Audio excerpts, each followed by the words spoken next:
How to test for yeast overgrowth in the gut. Well, in this video, I'm going to talk to you about one of the reasons why it's critical for your long-term health, your brain, your serotonin production, your vitamins, specifically B vitamins and zinc, to understand if you do have yeast or candida overgrowth in your gut. I'll show you how to do it. And then I'll also talk to you about some of the newer diagnostics that I'm so excited about. It's a blood test, so you can take a deep breath, but it can actually show you what your immune system's response is against some of these pathogenic features. So I'm Regan Archibald. I'm somebody who was focused on nothing but helping people with autoimmunity and gut health the first 10 years of my career. I've been practicing 21 years, and I found that by looking at the gut and starting there, going through a massive removal process, getting rid of those infections and interferences, that's where patients started to see a massive increase in their health. About 11 years ago, I got into health optimization. I said, I want to help really healthy people get even healthier. I want to help entrepreneurs, people who are interested in expanding their health span and lifespan. And I want to find the best therapies and medical innovations that people can take advantage of today. And this is where we created what's called Medicine 4.0. And I'm going to share with you some of the details that we look at when it comes to Medicine 4.0. And this includes yeast.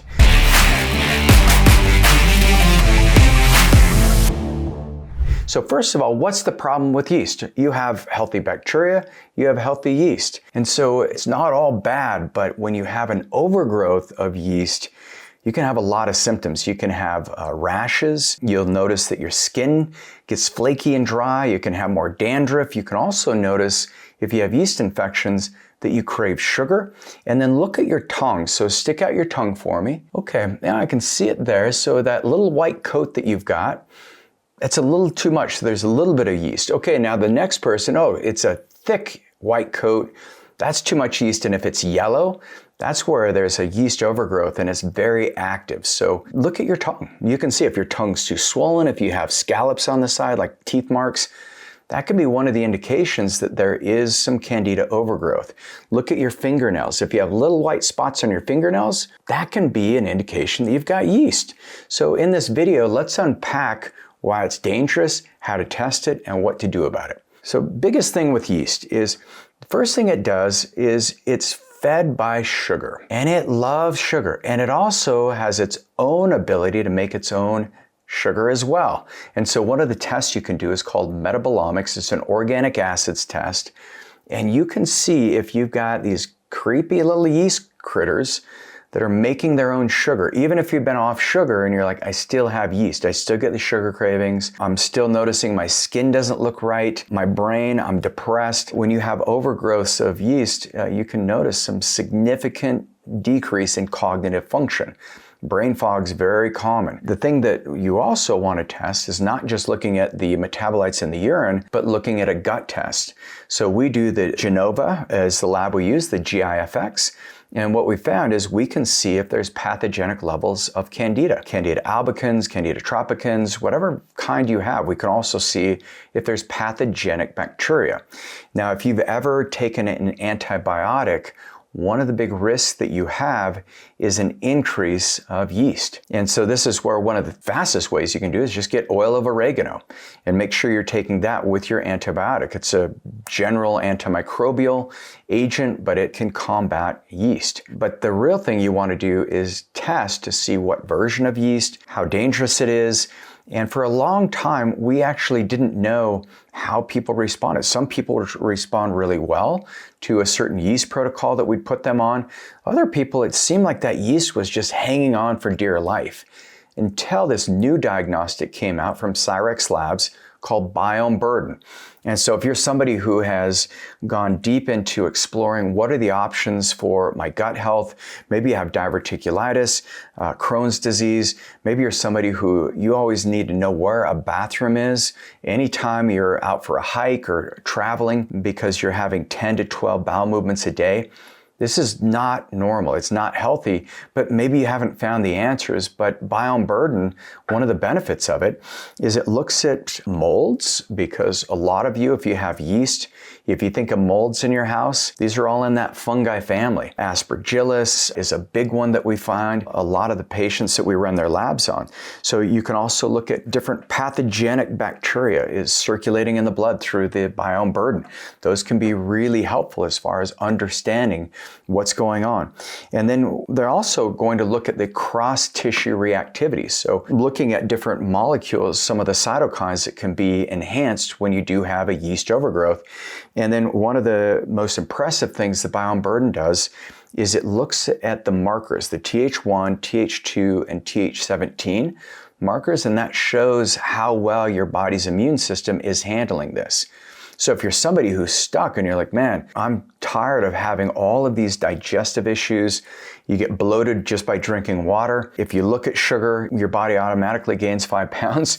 There's a good chance that you have yeast. And yeast is found in every single human. You're going to have it, but when it gets to a level where it's pathogenic, now your body is starting to utilize the nutrients. So some of the nutrients that yeast loves are zinc and your B vitamins. What's zinc good for? Well, zinc is great for your testosterone and hormone function. It's great for your thyroid. Yeast does seem to have a big impact on your overall thyroid production. So if you're somebody who, even when you're on the thyroid medications, maybe you're taking levothyroxine and then you say, I want to get on something that's got T3 in it, you get on NP thyroid or Armour thyroid, and you still don't feel the benefits, well, yeast could be the very thing that's diminishing your selenium and zinc profile, which is triggering your body's inability to transport that T3, the active version of your thyroid hormone. You also want to look at your fatty acids. Fatty acids, the omega-3s, are really important for that T4 to T3 conversion, and so you may need to increase your fatty acids. But at the core of it, if you want to know how to test for yeast, the most important thing, number one, do a stool test. This is the most comprehensive way that I know of. Number one, do a stool test. See what's going on in the stool. At the same time, do a urine test so you can see the amount of sugars that the yeast is producing on its own. And then what the metabolomics shows you is the upstream issues in the whole metabolic cascade so that you can isolate where your nutrient deficiencies are. This urine test is really helpful because we can show you exactly the milligrams that you need from a deficiency perspective. And then the other thing metabolomics will show is your toxic burden, because yeast, parasites, bacterial overgrowths, viruses, Lyme disease, COVID, these things all coexist. And when you have one area, even if it's yeast that's overgrown, if you have heavy metals, all of these pathogens, that's where they get a lot of their resources from. They get their nutrients from these heavy metals. And so you want to be doing yeast cleansing, parasite cleansing, and a gentle heavy metal detox simultaneously to get the best results. And yes, it's a lot of testing. And then at the end of that, we also want to do a biome burden. And the biome burden is that gold standard in understanding and recognizing just how well your immune system is handling all the pathogens that all of us have. And so I know this sounds like, oh, this is overwhelming, but at the core, one of the things you can do to help get rid of this yeast overgrowth is first get rid of sugar. Alcohol is a sugar. Yes, ethanol. And ethanol, our liver has to metabolize ethanol before glucose, and so it causes massive disruptions in your metabolic profile. Alcohol is fermented. There's going to be yeast in there, so you gotta watch out for alcohol, especially the beer. It's the worst thing for yeast. Second thing you want to do is don't take ibuprofen and acetaminophen because they cause more leaky gut, which creates an environment where yeast can thrive. The third thing that you want to do is start eating healthy meals and have a time of fasting. So a 12-hour window where you're not eating anything, that could be really helpful so that your body can fully digest all the food that's there. So these are some areas to start, but to get the right testing, for those of you who want to go deeper, all you need to do is go to agelessfuture.com and click on the link for a free introductory call with my team and one of our health ascension specialists. They're going to help you find out exactly what tests you're going to need. They'll help you get those ran, and then you'll be able to meet with one of our medical providers who are trained in gut health and functional medicine. We'll help get rid of the yeast if that's in fact what you've got. I'm Regan Archibald. I'll see you on the next video.